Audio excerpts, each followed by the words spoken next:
မှာကားမောက်လို့ကိုကြီးပြီးဆောင်းပြီးတဲ့ဖိနေပြီကိုညမကိုလမ်းမှာတွေ့လို့ခေါ်လိုက်မိတာငါလေဟဲ့ကနာ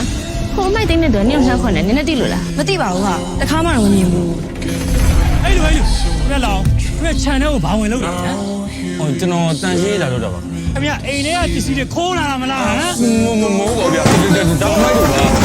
ဘုရားကြီးကဖုန်းလိုချင်နေဆိုတော့ကိုရဝယ်ပေးချင်နေတာဩဒါကြီးပါဘုံကျောက်ကဘာလို့လဲဟမ်မင်းကဖုန်းလိုချင်နေဆိုဒီဖုန်းမရမကစူးသားပြီးတော့ငါဝယ်ခဲ့ရတာသူများအိမ်မှာမိုက်သွားကြုံပြီးတော့စူးသားခဲ့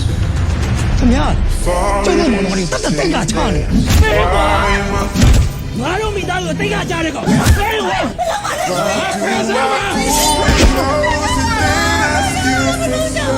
ဒီမှာအမိုက်သိမ့်နေတဲ့ပို့ထောင်ဆိုတဲ့အကူတော်ကရှက်နေကြတယ်ဟုတ်လားအေးလေညီမလေးအကောညမ်းလေးမှာအမိုက်သိန်းနဲ့စီပင်ဝင်လဲဆိုတာတော့သူတို့သိသွားလို့ရှိရင်ညီမလေးဘက်ကမသိခါကြကိုရအောင်မတွေ့မိဘူးညီမပြောနေပါလေဟာကိုကြီးကပညာမှမတတ်တာရင်းလို့ဒီရွယ်ရောက်ဒီအကုန်ကြီးအစားအရအနစ်နာခံပြီးကျွေးမွေးတူစောက်ရှောက်လာတဲ့ကျေးဇူးတော်မှမထောက်ပါကျွန်တော်မှာတီဗီရောရှိတယ်ဘုခါဟာတီဗီရောရှိမင်းလည်းဆုံးလို့မစားဘူးဟုတ်လားမင်းပြောလိုက်ပါလား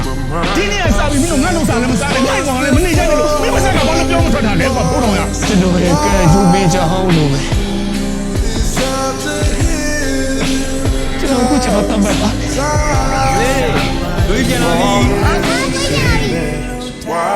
ရေးတဲ့ညီမလေးနဲ့ဗိုက်စာနေမယ်ဆိုတာသိလို့ကိုကြီးခေါက်စကြောတခါလေးဝင်လာခဲ့တောင်းတရရမှာဝိုင်းခွင့်ရမှာ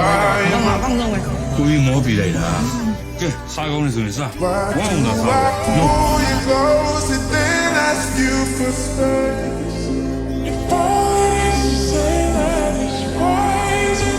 ဖေနဲ့ညံ့လို့